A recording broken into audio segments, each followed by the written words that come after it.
You're listening to the Greeks Gridiron. Now here's your host, Ethan Haristadoulou. Good afternoon, everybody, and a happy Friday to you all, and a welcome back to the Greeks Gridiron. I'm Ethan Haristadoulou, and today, as we do every Friday, we're diving into the Sunday slate of games for Week 5 of the NFL, going through each game, talking about them, breaking them down, doing a little bit of analysis, and of course, predicting a winner. So as I always do, I invite you all to comment down below.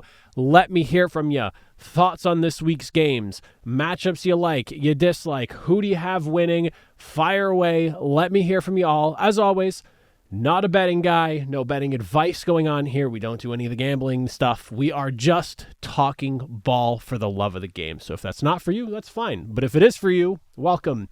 That being said, we're coming off an 8-8 week and already kind of started off on the wrong foot with a shocking upset win by the San Francisco 49ers on Thursday Night Football over the Rams. So we're fingers crossed looking at a better game this week, but we start with the early game overseas as the Vikings are taking on the Cleveland Browns, and Cleveland going ahead and giving Dillon Gabriel his first NFL start. Minnesota, meanwhile, I will say is probably in a better situation because of the fact, even though they have their own backup quarterback playing in as well, they've been overseas, and the lag and issue of going overseas and playing a game has been something that we have seen teams deal with basically every single season, and I do think that there is an added benefit for Minnesota having already been there now for over a week and having this second week of practice out there as well.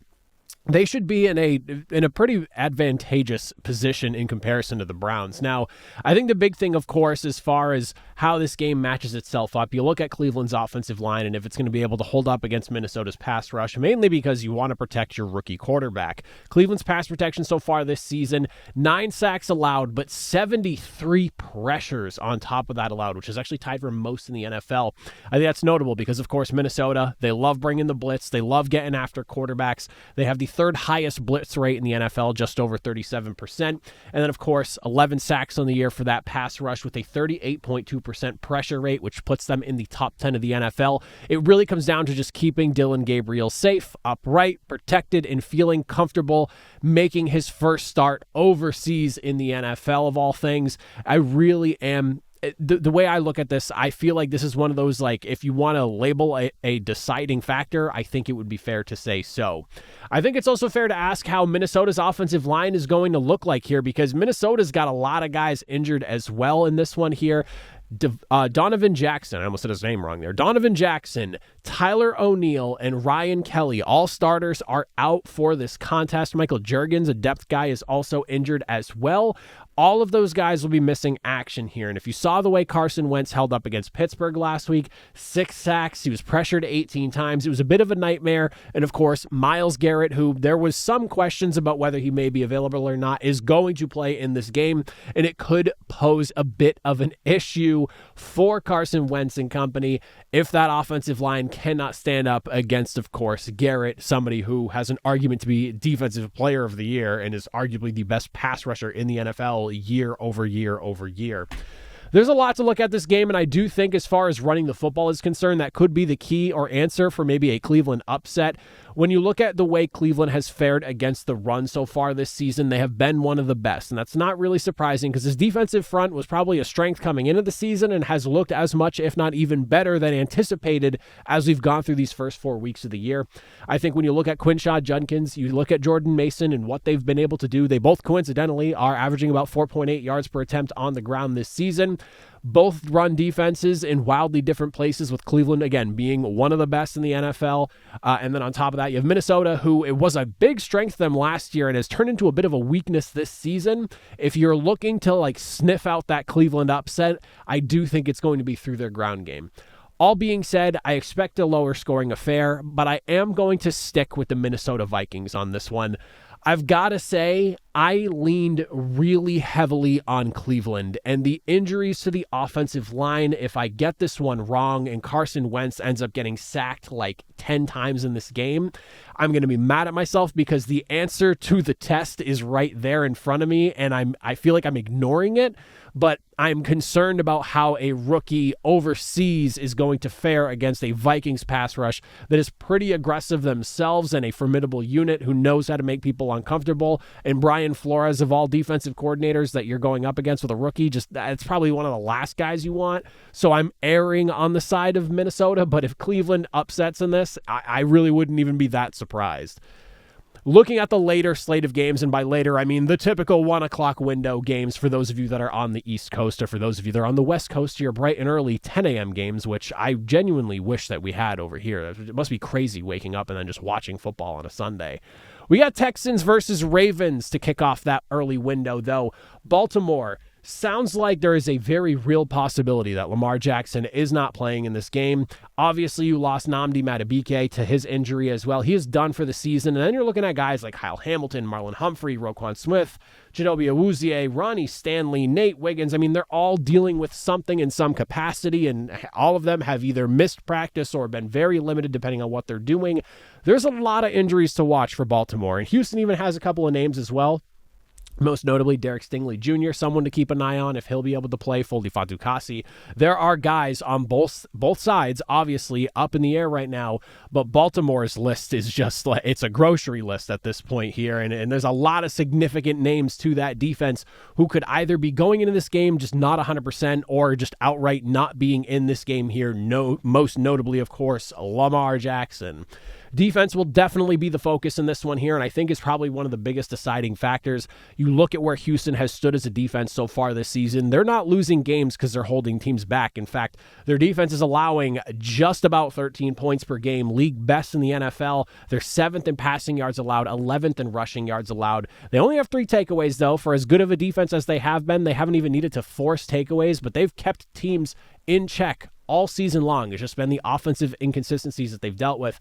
Meanwhile, you look at Baltimore, it's the complete opposite. Very rarely do you ever see a matchup where you have the league's best scoring defense versus the league's worst scoring defense. In Baltimore, allowing a little over 33 points per game, if you want to go down to decimal points, at 33.3.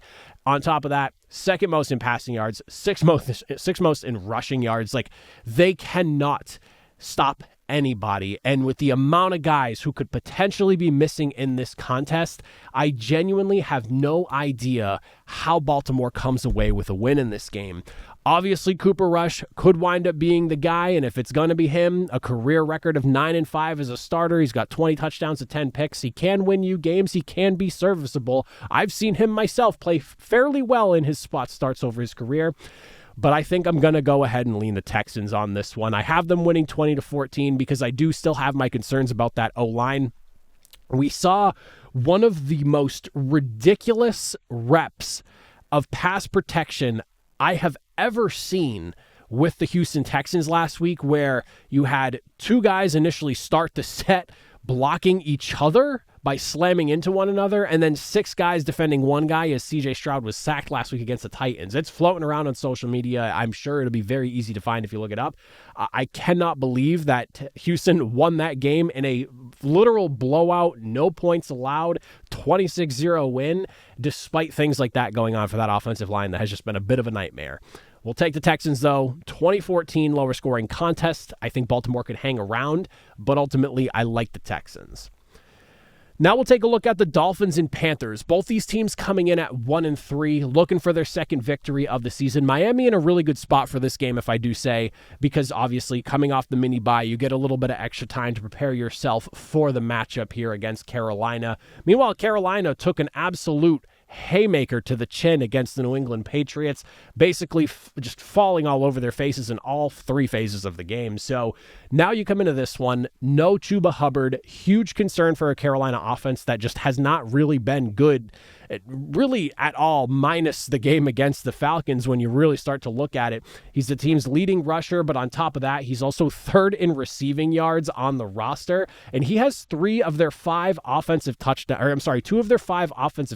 this season. So the way I see it, this is one of those things where, I just completely butchered all that. 2 of their 5 receiving touchdowns, So not only is he their leading rusher, but he is also a guy that is very potent in their passing attack. That's what I was trying to say there. That being said, it's a tough blow for that offense that has had so much of a problem trying to move the football, whether it's through the air or on the ground. I mean, Ted McMillan is the only guy on that team that has more than 100 receiving yards in total this season. I'm not talking in a game, in total so far. Everyone else is hanging around like 99, 94, 93, but only Ted McMillan has that number across that 100-yard mark. That being said, when you look at Miami, life without Tyreek Hill begins now. Tough blow for them last week. Darren Waller catching a pair of touchdown passes for Miami in that game could be one of those things that maybe he finds a little bit of a spark and he helps alleviate some of that loss over the middle. You, of course, still have Jalen Waddle and Devon Achane, your running back, very capable coming out of the backfield and catching passes as well, will be your leading contributors as far as the passing game is concerned for Miami.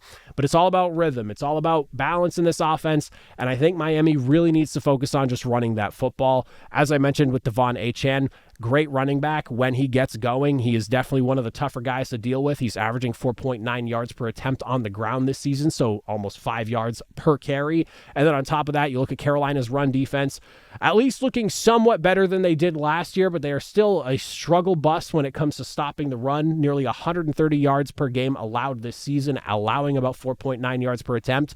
There is a recipe where if Miami can just control the ball, not force any turnovers, run with Devon Achane, maybe get Ollie Gordon in the mix as well, and just keep Tua on schedule in the passing game, you can win this football game. The Panthers' defense is still much to be desired. The offense is far from perfect, and with Chuba Hubbard out, it really makes me not like that offense in Carolina even more than I'm already not a fan of it. So I'm going to go Dolphins 24-17.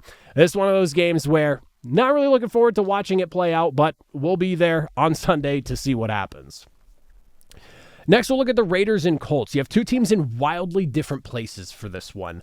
When you look at Indianapolis, sitting at 3-1, one of the shell shocks of the NFL to this point, and honestly, if it wasn't for an inexcusable dropped fumble at the, I don't even know if you want to call it the 1-yard line by Adonai Mitchell, Indianapolis could have won that game against LA last week, and we could be having a different conversation, an even crazier conversation about the Indianapolis Colts and where they are this season. But meanwhile, the Raiders, of course, 1-3, their lone victory over the New England Patriots so far this season. Daniel Jones did come back down to earth a little bit last week, but despite that, Indianapolis is still averaging 31 points per game right now, and Las Vegas defensively has not been great. They're allowing about 25 points per game themselves, and I really think the X factor for the Colts coming into this game here is going to be Jonathan Taylor, who at this point in the season with over 500 total yards of offense and 4 total touchdowns, he is the guy that this offense starts and ends with, in my opinion.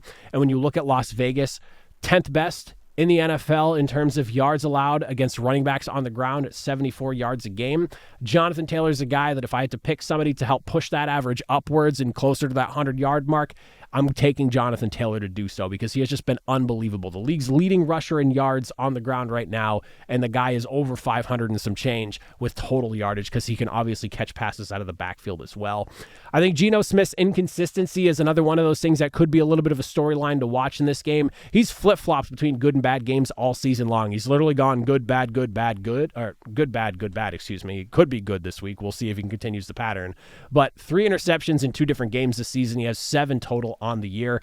We need to see him cut down that turnover issue. If he wants to be able to help guide this Raiders team to a resurgence this year and going forward, because he did sign a 3-year deal with Las Vegas, got to clean up those turnovers. And I think one way to do that, limit how much he needs to throw, challenge this Colts run defense, and let's see if what Ashton Jeanty did last week is a sign of things to come going forward. He had 155 total yards of offense last week with 3 total touchdowns. He had a rushing and 2 receiving. He was everything for this offense in the Raiders last week. And when you look at Indianapolis's run defense right now, they're like a slightly above average on a good day to about an average run defense as far as overall just in the NFL. 96 yards per game on the ground. They're allowing about 4.5 yards per attempt. The run stuff rate somewhere in the middle of the league as well. So I would love to see Las Vegas try to lean back into Ashton Jeanty. It feels like they finally figured it out with him and how to utilize him last week. So let's see them double down, take some of that pressure off Geno, who again has basically had really good games and really bad games this season. Let's try to find a more consistent pattern of good games for him. And I think a lot of that starts through Ashton Jeanty. That all being said, though, I am leaning Indianapolis on this one. I can't deny how good the offense has been. And yes, Daniel Jones did look a little bit shaky last week and a lot more like the New York Giants version of Daniel Jones, but I trust him in the offensive system that he's in with the amount of talent that he has around him, that he should still be able to pilot this offense to a pretty successful game against a Raiders defense that just has not been too great. So I'll take the Colts 30-21. I do think there's going to be a fair amount of points in this one, but I think the Colts ultimately, I don't want to say run away with the game, but they win comfortably. Now we'll take a look at the Giants and Saints, and it's probably that yuck game that you get every week that we've talked about here the last few weeks. It seems like every single week the NFL has them this year. Now, this is one of those games I do want to say off the top that I feel like New Orleans, I've pinned them to be like, they're picking top 3 in my eyes when the season's all said and done. It's going to be 1, 2, or 3, no real question about it. But they've been a tough out every single week with everybody they've played. Like, they even held Buffalo on the ropes a little bit last week up until about the fourth quarter. Things were a lot more tighter than you would have liked them to be. That being said, when you look at the Giants and the way they're kind of setting themselves up right now, they're in a good spot. The defensive front can be aggressive. They can cause problems for opposing quarterbacks and make them uncomfortable. And when you're going up against a Saints team that has Spencer Rattler as a starting quarterback, and while he's had like a solid season so far, like I don't want to ignore that he's actually played fairly well, all things considered. Something tells me that the Giants' pass rush is good enough that it could make him revert more to the Spencer Rattler that we were seeing from last season. That being said, it's 2 young quarterbacks battling here. Jackson Dart, of course, is the quarterback on the other side of the ball. And coming off of an impressive game where he throws a touchdown, runs for a touchdown, and ultimately led the Giants to an unbelievable, just a shocking upset that I don't think anyone really expected. You had a 3-0 Chargers team that was just absolutely rocking to that point, going up against an 0-3 Giants team whose offense, minus that one explosive game against Dallas, because Dallas is making every offense look good this season. I didn't really know what to expect from them with Jackson Dart in tow, and for him to look as good as he did, it's not like the numbers were exceptional by any means, excuse me, but overall his performance and just leading the team to that victory was exciting to watch. I think this is a toss-up game. You're really picking between 2 bottom teams in the NFL right now at this current stage, and I mean, it's really just going to come down to like, who takes care of the ball, who plays a more disciplined and clean game to me. Like, you look at their as far as like turnover differential goes and as far as total committed penalties go, these teams are literally neck and neck, dead even on the dot. So it's about controlling the ball. It's about taking care of the football and making good decisions here. And I really don't know which one of these 2 teams is that team. So I'm going to just kind of go guesswork on this one. I'm going to take the Giants. I think they have a little bit of wave of momentum with Jackson Dart.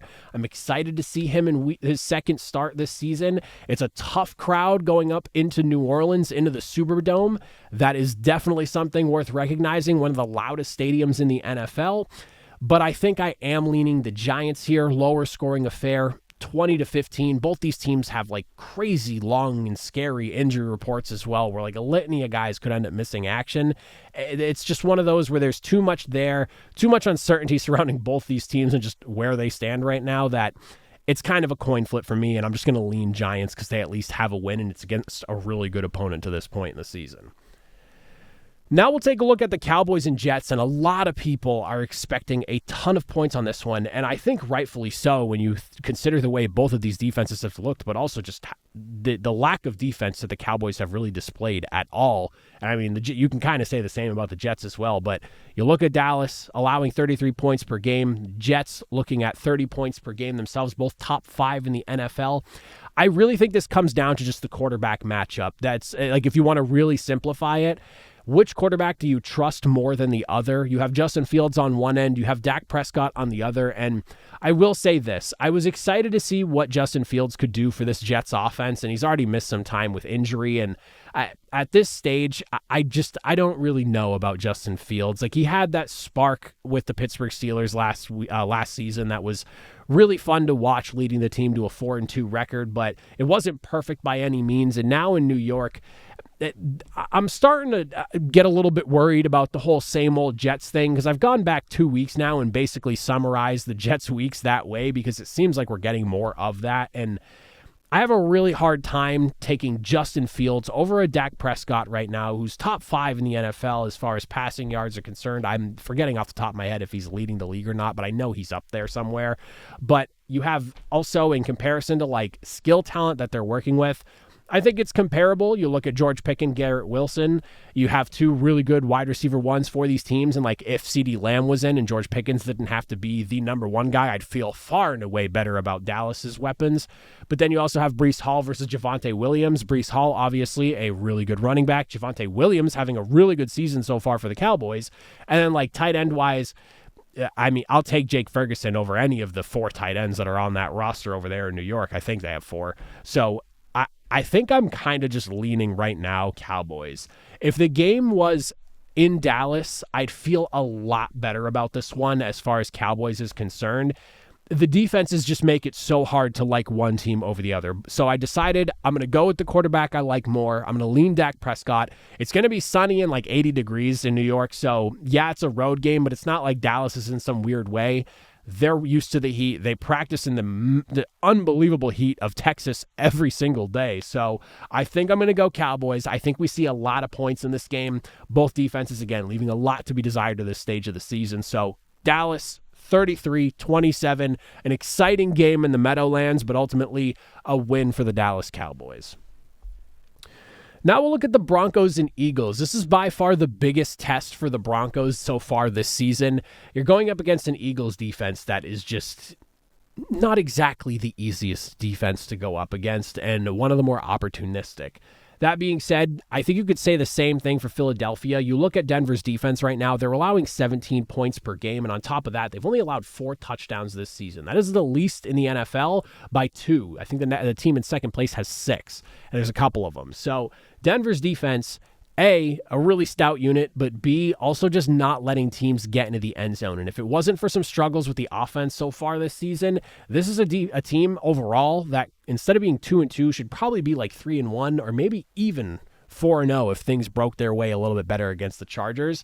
But that being said, you have Philadelphia coming in, and it's going to be a tough test for even Denver's defense as well. 27 points per game, 31.5 their last 2 games. And Philadelphia's offense is one of the more unique in the NFL this season in that they don't need to run the football the way they did last season to be successful. They have won games this season by running, but they've also won games this season on the arm of Jalen Hurts. And that's honestly better than just like this is a run-heavy team, this is a pass-heavy team. Right now, as it stands, either Jalen Hurts is going to beat you with his arm or Saquon Barkley is going to beat you on the ground. Or if it's not Saquon beating you on the ground, it might even be Jalen Hurts with his legs beating you on the ground. This offense can get it done in a lot of different ways. So Denver's certainly going to have their hands full. Whereas when I look at Denver's offense in relation to how Philly needs to stack up against them, I will say that Denver's offense has not been quite as good as I was hoping it to be. Like, they've had their moments where they've looked really good, but they've also had some moments where things have not looked great, or it's taken them like a half to really get anything going.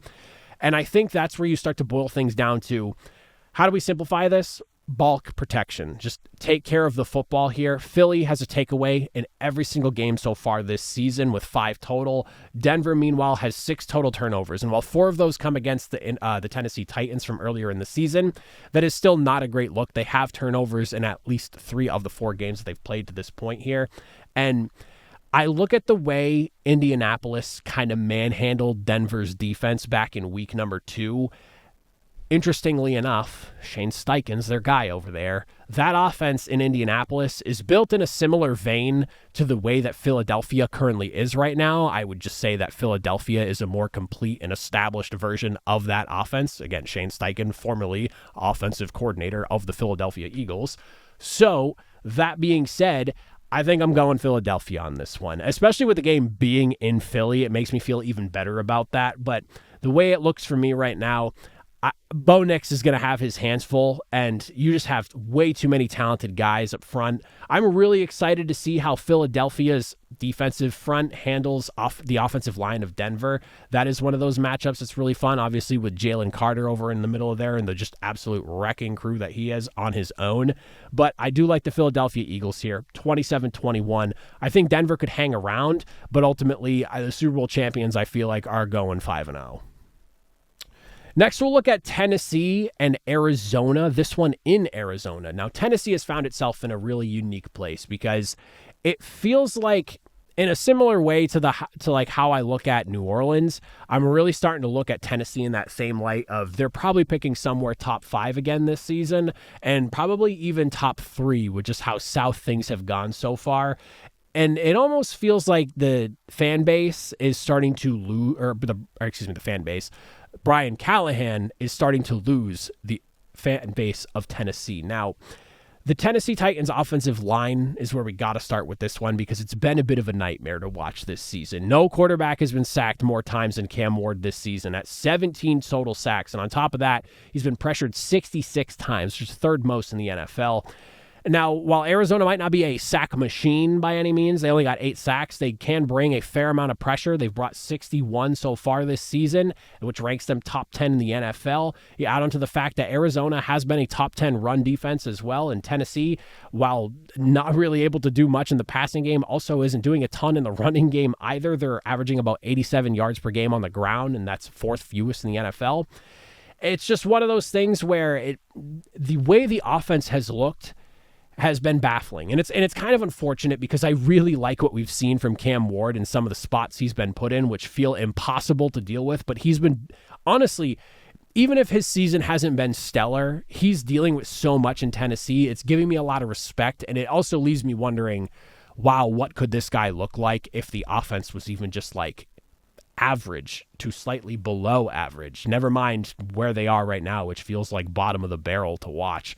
Tennessee, on top of that, defensively has taken a bit of a step back this season. They continue to struggle against the run the way they did last season. It has not really gotten better this year, and they're not nearly as effective against the pass this year as they were last season, which is also really surprising because I feel like Tennessee got better defensively this offseason. You also got L'Jarius Sneed back, who you missed all of last season as well. So the way I see it right now, with Arizona playing the way they are, they're not necessarily lighting the world on fire, but you have a mobile quarterback in Kyler Murray.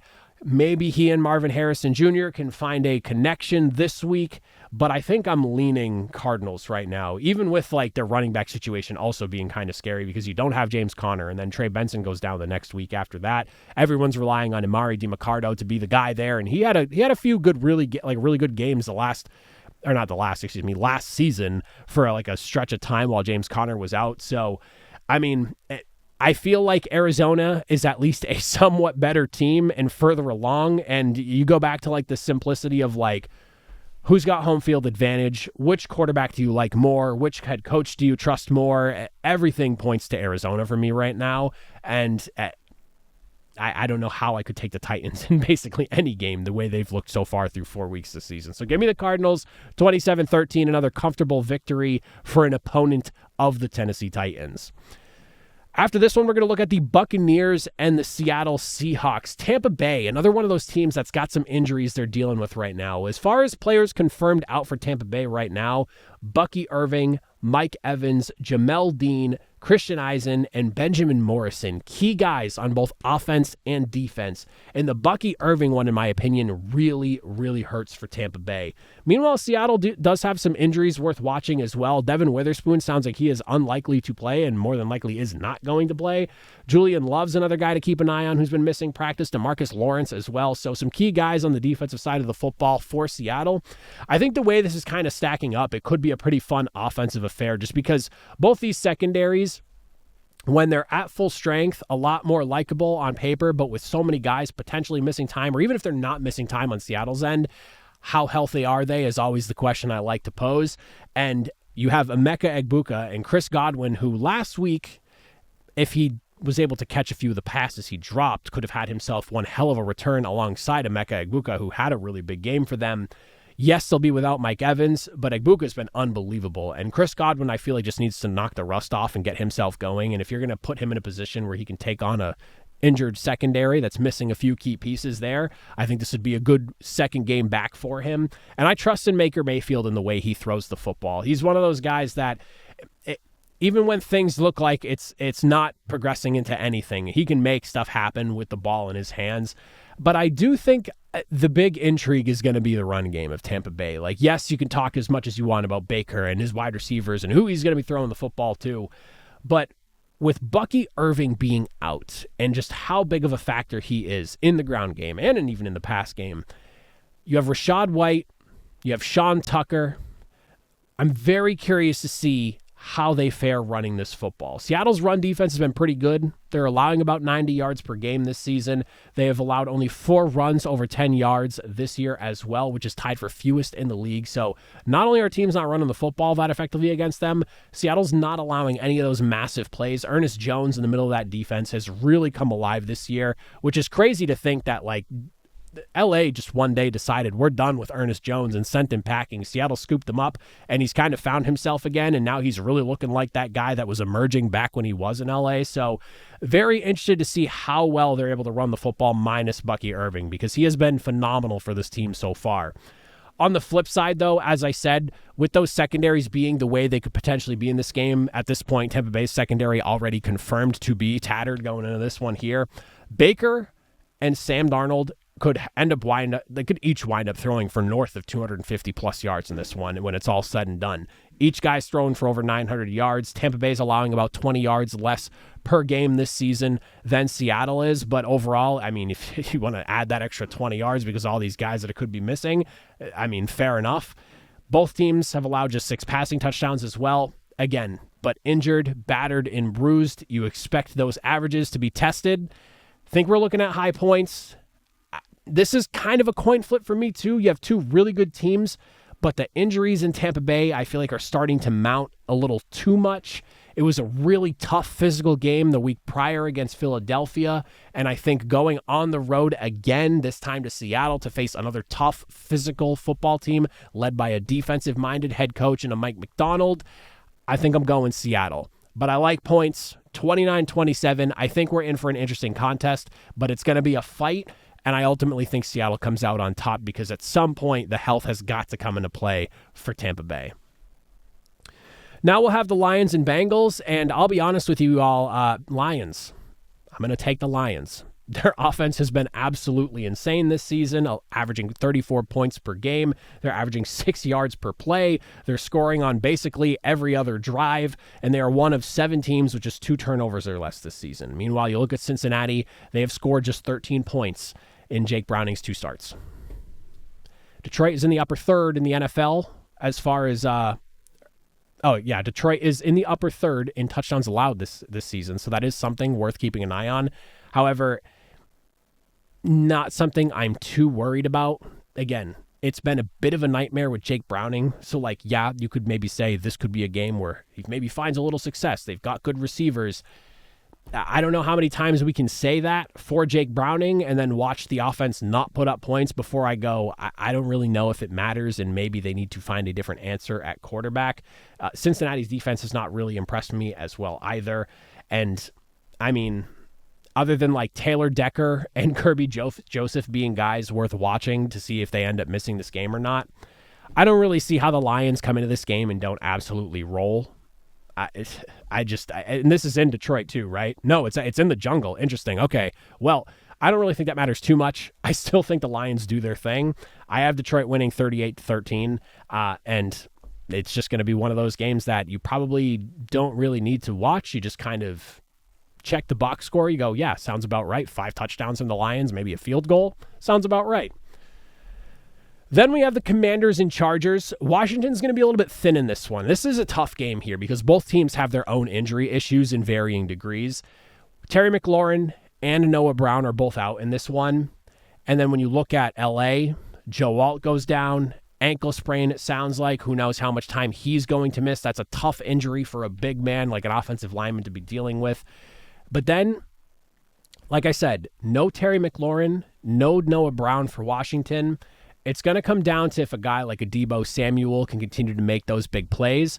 But then how does that offensive line stand up in LA against the Washington Commanders defense that 10 sacks this season by no stretch of the imagination is bad. At this point in the year, you're talking 2.5 sacks per game. Not bad at all. That means you're definitely getting after the quarterback, but they can generate pressure with the best of them. That's the big thing there is, how comfortable is Justin Herbert going to be in that pocket and how much time is he going to actually have to deliver the football? So injuries will definitely play a big one in this one here. I think for LA's side of things, I'm really interested in seeing them just kind of attack on the ground with Omarion Hampton again.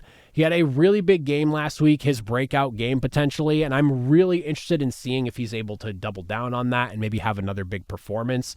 Washington right now, as it currently stands, about an average run defense, ranked 14th in the NFL as far as rushing yards per game is allowed, but they're allowing just 3.6 yards per attempt. And like I said, Omarion Hampton, nearly 130 yards on the ground, including a 54-yard sprint down the field. I'll be interested to see how they attack with the ground game because I think that's going to be key for an offensive line that's a little banged up.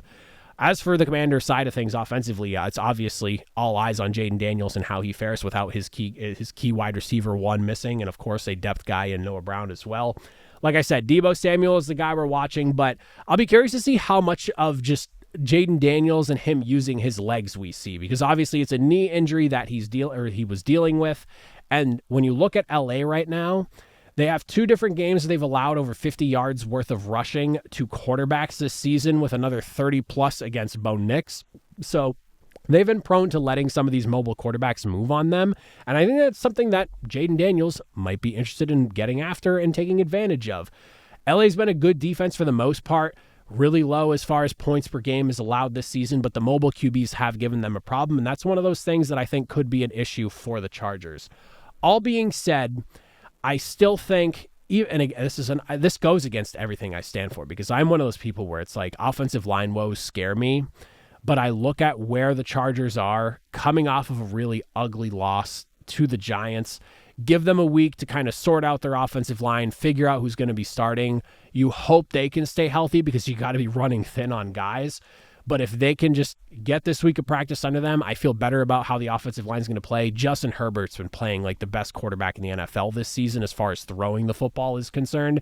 And Jaden Daniels, while extremely effective when he is playing, I expect maybe just a tad bit of rust, just trying to work his way back in, maybe not quite trusting the knee at this point, even though he's been banging the table for like over a week now to play. I think I'm going to lean Chargers on this one, but my score is reflective of how uncertain I am. I like the Chargers, 24-23, nail-biter type of game, because the games that Washington's been losing, tight contests. It's not like they're getting their doors blown off or anything like that. It's nail-biters to the finish line type games. And then last but certainly not least, we have the Sunday Night Football game. We're going Patriots in Buffalo against the Bills, and the Bills are wearing those ice white uniforms, which actually look pretty nice, I'm not going to lie. That being said, I think this is a game that is going to be closer than some people are anticipating. New England's been a tough out for the Buffalo Bills the last handful of meetings, and I'm not including the Week 18 game that Buffalo literally chose not to win on purpose so that the Patriots could not pick number 1 overall in the draft this past offseason. But when it comes to taking care of the football, it's hit or miss with New England. But when they do take care of the football, they're actually a pretty good offense. Drake May's got 9 total touchdowns this season, 3 total turnovers. If he could protect the football, this offense can move.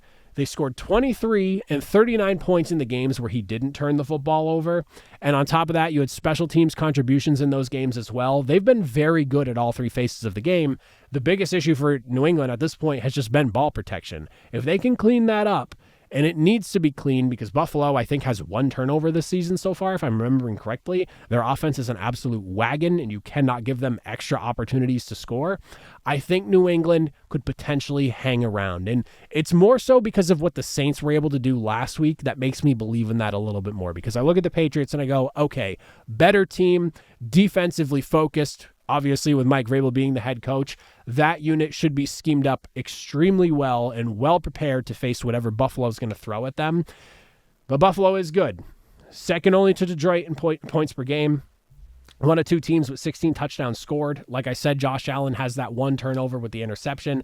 Dalton Kincaid, somebody who has been quietly emerging. Maybe he doesn't have all the yards in the world, but he's caught some big touchdown catches over the last 4 weeks with 3 touchdowns over the last 4 weeks. And then, of course, James Cook, who has just been incredible, nearly 500 total yards of offense, 5 touchdowns to go with it. He's basically averaging 100 yards and a score every single game between the ground and air. You pick it. He's probably getting it done one way or another, earning every dollar and then some off that contract he signed this past offseason. It's all about, again, ball protection, and New England, the defense needs to make a play, quite simply. The pass rush has been pretty good so far this season, upper third in pressure rate in the NFL. They've got 10 sacks on the season. Christian Gonzalez in his second game back, continuing to knock off rust. You want him to be ready to go. Obviously, you're facing some tough wide receivers in Keon Coleman and Khalil Shakir, so you want to make sure he's ready to rock. But I do think New England hangs around in this one. Ultimately, though, however, I am leaning Buffalo on this one, and I think Buffalo should be good for at least a score more or so, something along those lines. I don't think Buffalo completely runs away. I ultimately think, I think at best, Buffalo's probably winning by a couple of possessions. So I'll take Buffalo, something along the lines of 28-21, but if it's 31-21, something in that ballpark, maybe 34-21, you end up with a couple more touchdowns than New England is all said and done. I think it'll be closer. But ultimately, where these two teams are is in vastly different positions. And also being at home in Buffalo, I think, is going to err on the side of Buffalo just a little bit more as far as benefiting them goes. So give me the Bills, 28-21. But I do think that the Patriots put up a good fight. I don't think that the Patriots are just going to get dog walked in this one. I think there's going to be a bit of a battle and a little bit of a tug of war as to who ends up coming out victorious in this one here. But ultimately, Buffalo overwhelms with just so much talent. And of course, Josh Allen being who he is and the way he's kind of dominated the Patriots over the last 5-6 years or so at this current point now. I mean, it just feels like it's his game to lose, and I think he won't let his team go down swinging with this one. It's still Buffalo's division in my eyes. But those are my predictions going into Sunday for Week 5 of the NFL. As always, I invite you all to comment down below. Any thoughts, opinions, game predictions you want to make, fire away. Let me hear from you. But as always, if you made it to the end, I greatly appreciate it. We will preview Monday night's action on Sunday, so make sure you are subscribed so you don't miss out there. But until then, I will see you all on Sunday to preview Monday Night Football between, Chiefs and Jaguars.